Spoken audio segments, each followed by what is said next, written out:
Hi అండి, అందరికీ నమస్తే. Welcome back to daily dishes. ఈరోజు ఒక హెల్దీ రెసిపీతో మేము ఎందుకు వచ్చేసానండి. ఈరోజు పెసల కర్రీ ఎలా చేయాలో చేసి చూపిస్తున్నానండి. ఫస్ట్ ఒక కుక్కర్ తీసుకొని ఒక గ్లాస్ పెసలు తీసుకున్నాను.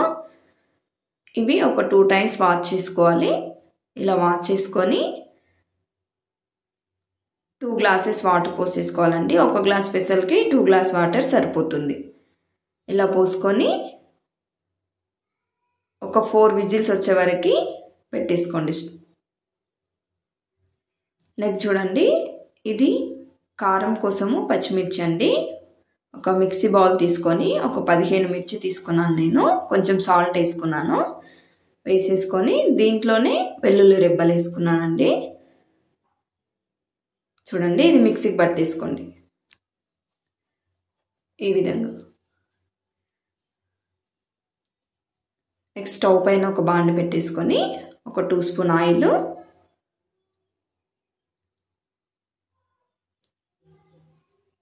కొంచెం ఆవాలు, కొంచెం జీలకర్ర, నెక్స్ట్ కరివేపాకు వేసేసుకోండి. ఒక ఆనియన్ అండి, ఒక ఆనియన్ కట్ చేసుకున్నాను. కట్ చేసుకొని ఈ విధంగా వేసేసుకొని ఒకసారి కలిపేసుకోండి. ఒక టమాటో,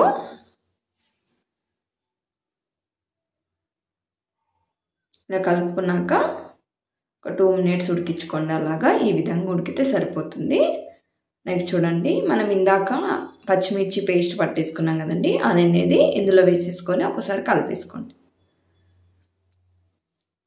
చాలా హెల్తీ రెసిపీ అండి, తప్పకుండా ట్రై చేయండి. కొంచెం పసుపు అండి. చూడండి, ఈ విధంగా కలిపేసుకొని చూడండి, ఫస్ట్ మనం పెసలు ఉడికించుకున్నాం కదండి, అవి ఇందులో వేసేసుకొని కొంచెం కొత్తిమీర వేసుకొని ఒకసారి కలిపేసుకోండి.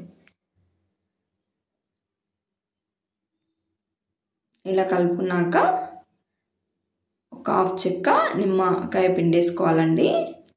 చూడండి, ఇది చిన్న ముక్క అండి. ఇది ఇలా పిండేసుకొని ఒకసారి కలిపేసుకోండి. చాలా హెల్దీ రెసిపీ అండి, తప్పకుండా ట్రై చేయండి. రొట్టెలో బాగుంటుంది, చపాతీలో కూడా చాలా బాగుంటుందండి, తప్పకుండా ట్రై చేయండి. నెక్స్ట్ జొన్న రొట్టె ఎలా చేయాలో చేసి చూపిస్తున్నాను అండి. స్టవ్ పైన ఒక గిన్నెలో వాటర్ 1 గ్లాస్ పోసేసుకొని ఈ విధంగా మరిగేటట్టు పెట్టేసుకోండి. నెక్స్ట్ చూడండి, నేను ఒక 10 జొన్న రొట్టెలు అయ్యే విధంగా ఇలా పిండి వేసేసుకుంటున్నాను అండి. మీరు ఎంత కావాలో అంత వేసేసుకోండి. కొంచెం వేసేసుకొని కొంచెం పొడి పిండి అనేది సపరేట్ చేసేసుకోండి.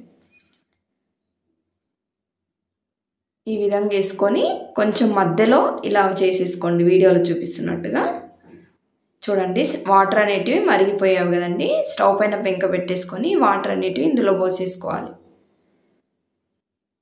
చూడు, చలాకితో ఈ విధంగా కలిపేసుకోండి. చూడండి, ఇంకా కొన్ని వాటర్ మిగిలింటాయి కదండి, వేడి నీళ్ళు. అందులోనే చల్లనీళ్ళు 1 గ్లాస్ పోసేసుకొని సైడ్లో పెట్టేసుకోండి. ఇప్పుడు కొన్ని వాటర్ వేసుకుంటూ ఈ విధంగా కలిపేసుకోండి. ఈజీ అండి, చేసేసుకోవచ్చు జొన్న రొట్టె కూడా. చూడండి, ఈ విధంగా చేసేసుకొని బాగా కలుపుకోవాలండి పిండి అనేది.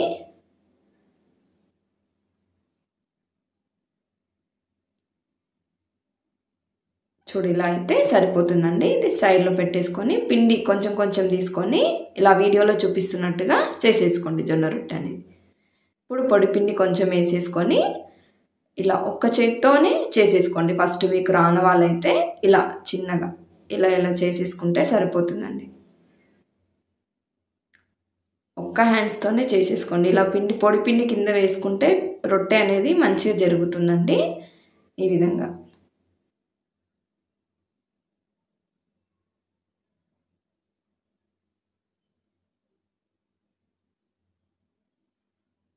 ఒక్క చేత్తో ఇలా రొట్టెని ఇలా జరుపుకుంటూ చేస్తే త్వరగా అయిపోతుందండి.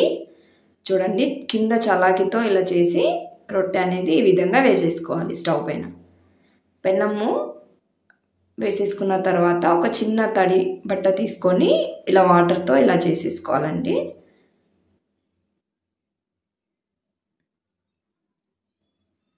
చూడండి, జొన్న రొట్టె అనేది రెడీ అయిపోయింది. ఈ విధంగా ఒక సైడ్ కాలాక ఇంకొక సైడు ఇలా కాల్చేసుకోండి.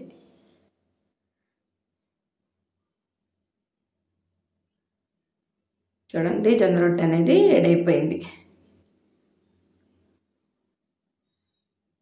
నెక్స్ట్ చూడండి ఇంకొకటి కూడా ఈ విధంగా చేసేసుకోండి. అన్ని జొన్న రొట్టెలు ఈ విధంగా చేసేసుకోండి.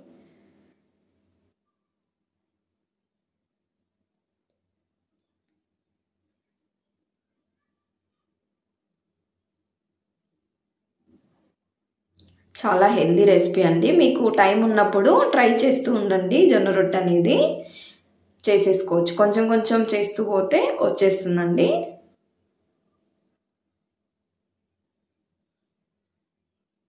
కింద పొడిపిండి వేసుకొని ఒక చేత్తో ఇలా జరుపుకుంటూ చిన్నగా కొట్టుకుంటూ పోతే వచ్చేస్తుందండి. ఈ విధంగా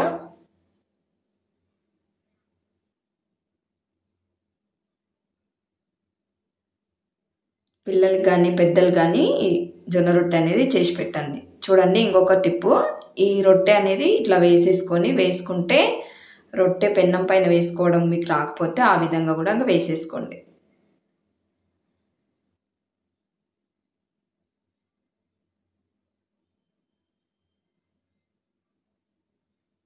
చూడండి ఒక సైడ్ కాలాక ఇంకో సైడు ఇలా చేసేసుకోండి. తిప్పేసుకుంటే సరిపోతుంది. తప్పకుండా ట్రై చేయండి. జొన్న రొట్టె చాలా బాగుంటుంది టేస్ట్. పెసల కర్రీ జొన్న రొట్టె. ప్లీజ్ అండి లైక్ చేయండి, సబ్స్క్రైబ్ చేసుకోండి, బెల్ ఐకాన్ నొక్కండి.